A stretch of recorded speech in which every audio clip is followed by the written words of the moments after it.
Welcome to the Flying High Club in association with the World Aviation Festival, Lisbon 2025. This series in Lisbon is brought to you and powered by Swiper, the digital payment platform which works in managing disruption and airline compensation. Swiper is smart, seamless, and built for the future of air travel. You'll find more information in the link below and the comments section. Thank you to Swiper for supporting the Flying High Club at Lisbon 2025. Enjoy the episode. Welcome everyone to the World Aviation Festival in Lisbon 2025. I'm your host Sahel Ali and we're at the Flying High Club once again. And I'm really pleased today with the lineup we have of guests. And more importantly, today I'm sitting alongside someone who we're going to get to learn a lot more about and their journey and more importantly, what they're up to today and beyond today as well. So I'm going to hand over to Heather. Welcome, Heather. Thank you for coming. Thank you. Thank you. Nice to meet you. I am Heather Garboden. I'm the Chief Customer Officer at American Airlines. Well, nice to meet you. Thank you for having me. No, well, thank you for coming along. Yes. So normally, we like to open up by talking about the World Aviation Festival. They have us here. Yeah. First, before I get into that, more about you call yourself a Chief Customer Officer. Yeah. We have a lot of C-suites around and different titles. Yeah. So, in your own words, how would you describe that job to role. someone outside of aviation? Yes. So I describe it as my role and the role of my team as well is to ensure that the entire customer journey from A to Z, from thinking of booking a flight until you pick your bag up and exit the airport and think of your next flight, that we are being thoughtful about how we care for our customers and that we create a seamless, easy experience across the board and that it's cohesive. And I've been in my role for about 6 months. So nice. yes, Okay, yeah. But with the airline for 20 plus years. Amazing. Yeah. Any early insights that you kind of think as you've stepped into the role, like you said, you've been with American but For a long time. Yeah. No, I think that it's been a super fun 6 months. I mean, I was new to stepping into this role. The company in general, we kind of have a renewed focus on customer experience. And so the first thing I did was meet with, a dozen plus executives at companies that are known for best in class customer service and just to learn from them, to hear their insights and their feedback. And that was super helpful. I built a team out of, I have my senior team built out, which I just finished about a month ago. And that includes internal and some external leaders that have joined the company. And lastly, we also set up what we call a customer experience advisory board. And so that's a board of 5 executives from a variety of different companies, none of them airlines. And although some have airline experience previously, but they can really just give us some insights and kind of higher level strategy, how to think differently about customer experience at an airline. Yeah. And they're frequent travelers as well. great. So they give you this feedback. They know what it's really like. Yeah. Yes. I feel like those people are so key, right? They probably spend more time on our planes than we do They ourselves. do. Road warriors. It's one to say, that's hard to say over and over, but no, they're road warriors. They're out there all the time. And so it's great to have that combo of someone that flies often, but also has an eye for customer experience and how to think about it. Amazing. Yeah. Okay, great. Well, thank you for sharing that. Yeah. Talking about the World Aviation Festival, why are conferences like this so important today? And, what do you advise someone coming along here and attending to take away from it? Yeah, no, I think that, well, I will say this is the first time I've been to this and I'm impressed at the size of the whole setup. It's incredible. I think especially for someone that's newer in their career or new to the industry, what a great opportunity to learn from a ton of different people from different companies, to see all the different technology that is available and out there for the travel world. I think that it really is probably like 3 days of just learning and understanding what different companies can do and different startups. And so I feel excited to be here to talk to some of my peers and also just talk about how we're thinking about, from my perspective, customer experience and technology at American. Perfect. Well, the World Aviation Festival is one of the largest tech conferences out there. So I think we're in the right place. And as you say, it's definitely a hive of activity. It is. Yeah. It is. When we walked in, I couldn't believe the breadth and how large it was. But it's great. I think that's awesome. Yeah. So that's a really nice segue into innovation. As you said, you're looking at experience. When we talk about innovation, what excites you right now when it comes to innovation? Because, Yeah. we all like it. It's a nice buzzword. Yeah, We talk yeah. about it every year here as well. But what Right, does it actually mean, right, particularly for someone in your role when you right. are trying to champion that in terms of the airline and the end products of the Sure, customs? sure. And I think that, for airlines, eh, we've been around for obviously a very long time. We have our centennial American next year, so 100 years.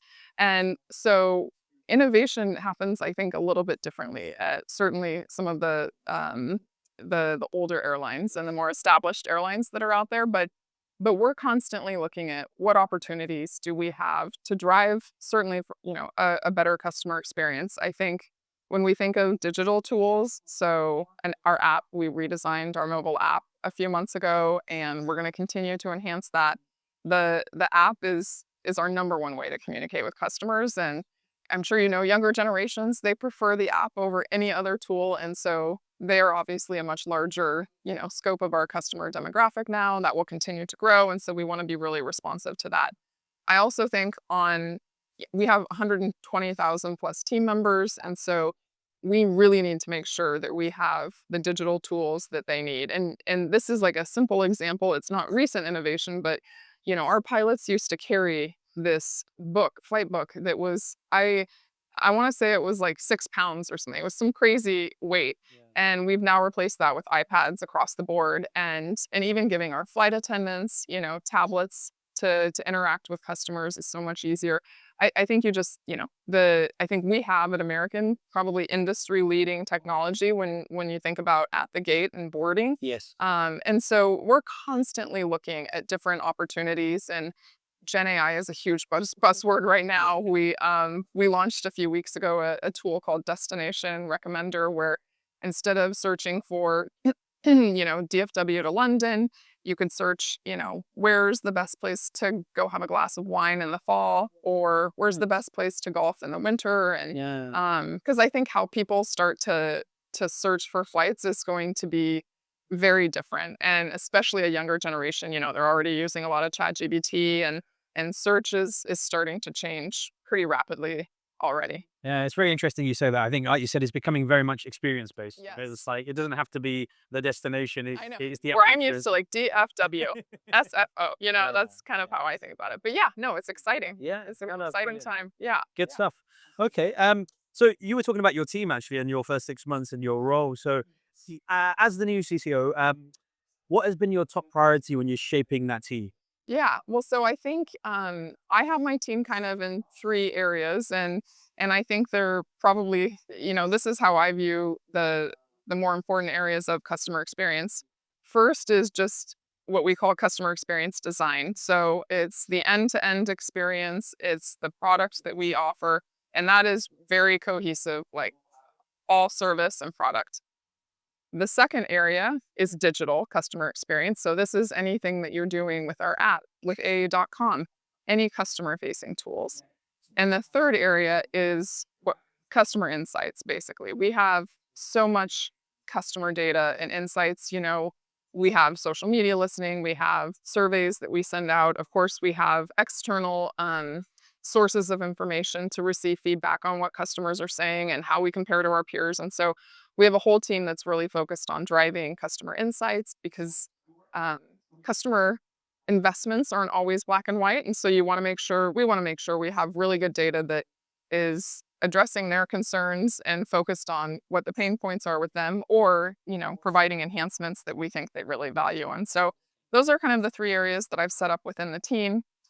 We just announced the last team member is a woman that spent a decade at Delta in customer experience roles, and prior to that was outside the industry, but has over 25 years in customer experience. And so it's nice to have some external viewpoints as well as internal team members as well. Sounds like you're building a nice dynamic there. Yeah, And lucky definitely. that. It Yes. sounds Yeah. fantastic. Thank you. Thanks. And I think, as you said, I think it's been quite visible. American Airlines is really focused on the customer. It Yep. could be safe to say if you're looking from outside, but maybe the investment wasn't quite there. I think particularly when I look at things like lounges, like you said, you've redesigned the app, complimentary Wi-Fi. You Yeah. know, what do you see out of those, or potentially, I don't know, you might want to share others that are on their way, but Yeah. what do you see as transformational for American Airlines in that one? Yeah. No, I think that customer experience is so broad. It's one thing I've definitely learned, that part of the challenge is you want to make sure you're focused on the areas that are really meaningful to customers. And so I think of it as there's areas that we want to make sure we're not putting customers in a tough spot. And so that's making sure that when disruptions happen, whether it's, weather or we've created it, that we are communicating as clearly as we possibly can. A lot of that's on the digital tool side. We have more connections at American than any other airline in the world. And so we want to make sure that connecting experience is as easy and comfortable as it can possibly be. And so that's kind of, what are we doing today that we can improve? I think you also want to make sure that things that drive customer choice. And I always say, if you're flying, I don't know, San Antonio to Heathrow, are you going to pick an airline that has no lounges, doesn't have any food options, Yeah. or are you going to go with an air? And all things equal, are you going to price and schedule are the same, or would you pick an airline that has great lounge product, really innovative food and beverage? Those are the things, that nice seats and amenities. And so I think of lounges as food and beverage, is ensuring we have the right amenities. Those are the things, especially for premium travelers, those are the things that drive customer choice. And so that's also an area we're focused on. As you mentioned, we announced the complimentary Wi-Fi in April, and so we're super excited about that. But we have had a series of many announcements. We announced new flagship lounge in Miami, new flagship lounge in Charlotte, and doubling the Admirals Club space in both of those airports from where they're at today. And so exciting stuff there. We've started offering really regional focused food and beverage options for international travel. And as you noted, we have our Champagne Bollinger partnership, and exciting news to come in the next couple of weeks as well, as it pertains to beverages. Oh, that's quite nice, especially in your role, that you can actually, like you said, you've got a lineup of things Yeah, coming, we have and a hopefully nice. for customers to look forward to as well. Yes, definitely. Yes, we've had some really good momentum. I mean, if you were to look back at the last 6 months, there's a lot of exciting things happening, and that will continue. Yes. All right, great. And when it comes to these investments, I'm always fascinated, right? Because when it comes to customer investments, Mhm. of course, some of these things we know are the right thing to do, and we've done the work around Yeah. what makes a difference. But when it comes to those financial cases, Yeah. sitting in front of your CFO Yeah. and making the case, how difficult is it to bring them round to that ROI? Because it's not Yeah. always obvious. It's Yep. not as tangible as, if I invest this, I get. For sure. Yep. No. So, how do you help your team define that and, Yeah. and bring that to life? Well, that is a great question. And I spent most of my career in finance. So I feel it's an area that I'm reasonably comfortable with, but you're completely right. It's not like buying an aircraft or investing in technology that drives, headcount efficiencies. It can be kind of gray. And so I think of it through kind of three lenses. The first is, you have to believe that customer experience drives higher revenue, or better customer satisfaction, and ultimately higher revenue. And so there will be investments that are not super clear on the ROI. And that has to be like from the very top of the company. The second is, there is a ton of customer data. And we know that, NPS is, I would say, the metric by which most companies, especially airlines, can measure their customer sentiment, how they can compare themselves versus their peers. And I think we would all agree that there is a tie between revenue performance and NPS. And the higher the NPS, the higher the revenue performance. And so if you believe that, then it can be much easier to kind of justify investments in customer experience. Because we also have, what also ties to NPS is our CSAT, or our customer survey results. And we know that certain areas of that survey really drive NPS. I'm not going to say that every part, the check-in process doesn't have as meaningful an impact to NPS as IROPS handling. So I'm sure if you've had a disruption and it was a miserable experience, that can really play into if you want to fly an airline. Like, obviously, people like to talk about those experiences more than the fact that Well, exactly. check-in was simple, Good ones. Yeah. straightforward. Yeah. So I think those two, and then the third would be is just competitively. I mean, airlines especially, if one airline offers something or they decide to do it, then the reality is we're all going to do it. Yeah. And so it may be new or different for 6 months, but eventually we're all getting to the same spot. And so I think that there's a little bit of competitive, alignment as well when it comes to investments. Oh, very nice. Yeah. I think you put that right nicely because I always struggle with that. When you've got to write that business case, Yes. you're always trying Yes. to convince, like you said, the Yeah. financials, and they've got to make sure they manage the purse strings, as you say. But For sure. For makes sure. sense. Yeah. Yep. No, definitely. Okay. And you have to, I think, do a nice job of once you make investments, saying, here's the results we're seeing from those investments. You can't just throw it out there and then never talk about it again. So I want to talk about American Airlines. As you said, you mentioned a legacy carrier like we have coming up to the 100 years. Yes. And how do you maintain agility and innovation in a legacy carrier? Because it's very easy. It's almost like what got you here should keep you here. Yeah. Why not? You're Yeah. doing a Yeah. great job, and why can't we Yeah. carry on as we are? Yeah. How difficult is to maintain that agility and innovation? Yeah, I mean, I think airlines are so you know, you have worked at an airline, but it is a super complex business, and I think you almost have to continue to innovate. Otherwise, it's hard to really survive. I mean, when you think about all the different aspects of an airline, it's tremendous. I mean, you've got the process of just checking a bag. I know people can get fired up that we charge for bags, but or that all airlines do, but just the investment and the process that it takes to get your bag from Yeah.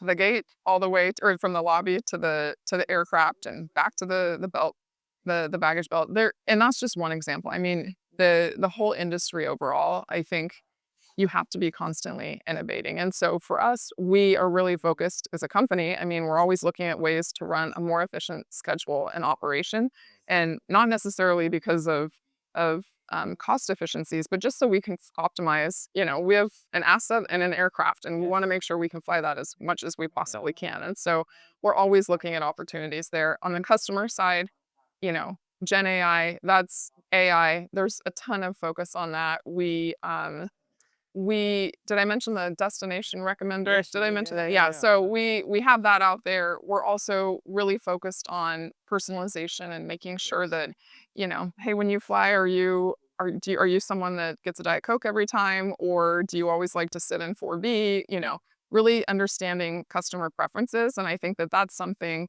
definitely on the customer experience side that we'll continue to head down that path of personalization. Okay, great. Yes. Yeah. Okay, cool. We're going to move on to the next section, which we call the flight path, which is about Oh, you, wow. and Okay. and yourself. So Yeah. we're trying to think of you in that sense. It sounds like obviously you had to work incredibly hard to get to where you are, and it clearly shows actually the depth of knowledge from the answers you've given us. So, thinking back on your career, what's been your proudest moment to date? That is a good question. I think you know, the most meaningful moments of my career, I went through two mergers, and so they were super impactful, and they honestly the last one kind of changed you know, the direction of my career. And so being able to be a part of a really big transaction and deal was certainly a highlight. That's kind of the one big moment. But I think on a more regular basis, and I'm sure any leader would probably say this, but whenever you see someone that you know has worked on your team, that's getting promoted, that's succeeding, like there's no better feeling than that. And so as a leader, that for sure is one of the best feelings. You may underrate. It's like you say, people say they must think that, but actually, I think it's really nice for people to hear that. That Yeah. actually, like you said, leaders are there to back you and to Yeah. fight for you, and Yeah. actually, at the end, to see you flourish is For a sure. success for them. Yes. Oh, for sure. It's the best feeling. Yeah. I mean, Yeah. it is a little selfish because it makes you feel so good. You're so happy for that other person. And so, yeah, Definitely. that's a big one. Nice. Okay. And what's been the best piece of advice you've been given along the way? Be kind, and relationships matter. Yeah. Those are pretty Relationships simple. been a big theme actually over the Yes. last It day or has. so. So Has it? Yeah. That is that's definitely one that I think is incredibly important. And I think if you would have told me that at 25, I wouldn't have really fully grasped it. But 20 years later, I do. perfect. Okay. Well, you bring us on nicely there. I want to Yeah. ask you, Yeah. what advice would you give to your 25-year-old self? Yeah. I would say be confident. I think, and this may be more of a female habit, but I think the feeling like you have to have the exact answer and it has to be perfect before you contribute. I think just in general, making, you know, feeling confident even if you don't always have the perfect answer. And there's no one in the room has the perfect answer. And so just be confident in what you're doing. And So it's interesting you say that. I mean, I kind of touch upon diversity in terms of women in leadership roles. Uh, do you think more should be done to promote that in aviation? Are we seeing enough of it? Yeah, no, I mean, if you looked at the numbers, no. So I think that we're getting really good results at that middle management level. So females are making it to kind of, I would say, the manager, senior manager level, maybe even director. But much beyond that, the numbers really start to shift, and it's very male dominated. And I think that, so of course, I think we should be doing more. I think, it's really good to see female leaders in big positions. And that alone is an example of someone that's 25 saying, "Oh, this is actually possible," and it doesn't have to just be a C-suite full of men. And so yes, I think that I don't have the perfect answer to that. I try and talk about it as much as I can with my team and try and really support other female leaders that are coming up. Um and and it's a tough one to crack, I think. But we have seen improvements. I mean, I think of when I started in finance 20 years ago, I think I was one of like two females across the board. And if you go to the finance team at American Airlines today, I can tell you it might be, there's probably more females than males. So I think that certainly there's areas and pockets of improvement, but holistically, we still have work to do. Yeah. And do you feel maybe a sense, right? You said, being a CCO yourself now, do you feel a sense of responsibility when it comes to, advocating in that sense? Oh, for sure. Yeah. I mean, it's part of my role, and not as a professional and as a human. I've had several females be really impactful in my career, and several males. And this isn't just a female only problem, and so Absolutely. or problem to solve, I should say. And so, yes, I definitely I take it seriously, and it's certainly an important part of my life to make sure that we have support for female leaders that are up and coming. Yeah, definitely. Yeah, no, that's great. It's really important. I think that's why we do want to talk about it, because I think aviation is open to everyone, and you're seeing Yeah. we invite people from different industries. Where Yeah. now we're becoming more and more open, and that shouldn't diversity shouldn't be the barrier to that in any way. No, So you're not absolutely at right. all. Yes, yeah. When I look around, there's a lot of men around here, so we probably need to balance that a Oh, little yeah, bit we need more. to. We do need to. Yeah, we're gonna have to do that. Okay. And then one last thing I want to talk about, especially in your role, looking kind of top down Yeah. in terms of, and you've just, like you said, building a team. What skills and experiences do you want to see more of in the future when it comes to aviation? What do you feel like we're missing? Yeah, I think I don't know that we're missing anything, but I do think it's certainly shifting. Premium is certainly becoming a bigger focus for the industry. I mean, you'll see not just in the product, but also in how we configure our aircraft. We're going to have, you know, 30% more premium seats across our entire fleet. We're going to have 50% more premium seats for our long haul flights or our long wide body aircraft. And so I think that that trend is continuing. And so, if anything, I would say, and then you couple that with kind of where the lounge game is going and where the food and beverage game is going. And so to me, it's probably more of hospitality focus is something that I think I view as important. You want to have a really diverse set of people though. You want to have someone with CX experience. You want to have someone with um, technology or digital experience. I think finance experience. I'm low bias there is helpful as well, but also that hospitality piece I think is becoming more and more important. Absolutely. Yeah. Okay. Okay. We're going to move on to a bit of a fun segment here. We're calling it the Okay. quick fire round. I'm Yeah. just going to ask you some quick, rapid questions. Okay. And the idea is not to think too much about them, Okay. and see the word and answers Yeah. where you can. So we'll start with very easy. Okay. Aisle or window? Oh, window. Chicken or beef? Pasta. Good. Nice. Favorite airport? PDX. Portland, Oregon. Nice. Yes. Yes. Your first job in aviation? I was a revenue management analyst, yield management analyst in revenue management. Yes. Columbus, Ohio was my first market. Fantastic. Biggest influence on your career? I would probably say our current CFO, who was my leader for a long time, and he has had an outsized influence on my career, and also just continues to be someone that I can go to for advice. Perfect. Yeah, it's good to have even in peers, the Yes. advocates and your peers there, Yes, isn't it? definitely. Yeah. Makes sense. Okay. Your earliest aviation memory? Probably the first flight I ever took, which I think I was well, now would seem older, 11 or 12, and went to Memphis. And I could be wrong, but it was just, I can still remember the color of the interiors, and it was a long, long time ago. But I used to have a big fear of flying when I was younger, so that's why probably it's more memorable. I no longer have that fear. That's good to know. Yes, yes. We were talking about lounges. So, Yeah. when you are traveling, are you a lounge lizard or a last minute dasher? I'm a last minute dasher. Yes, yes. I think anyone that flies often, that when you can, you do that. Yeah. Okay. All right. And just one thing about you, for our viewers, a fun fact that someone might not know about you. Um, I am left-handed. I don't know. I played softball in college.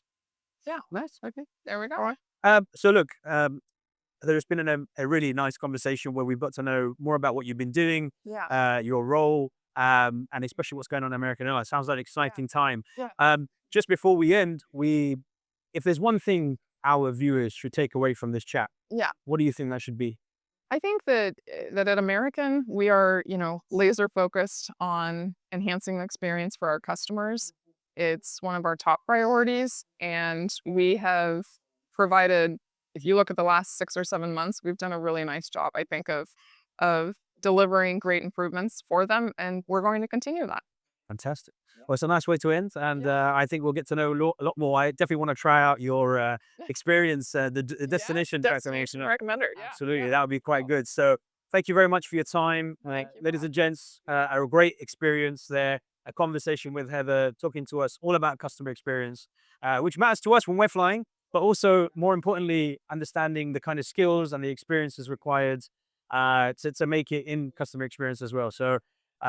We'll keep bringing you bigger and better. We keep lining them up for you. So as always, please like and comment and subscribe so we can continue to create content and bring people like Heather to the table. So thank you very much. Thank you. Thanks Thank for you. having me. Thank you. Thank you to Swiper for supporting the Flying High Club at Lisbon 2025.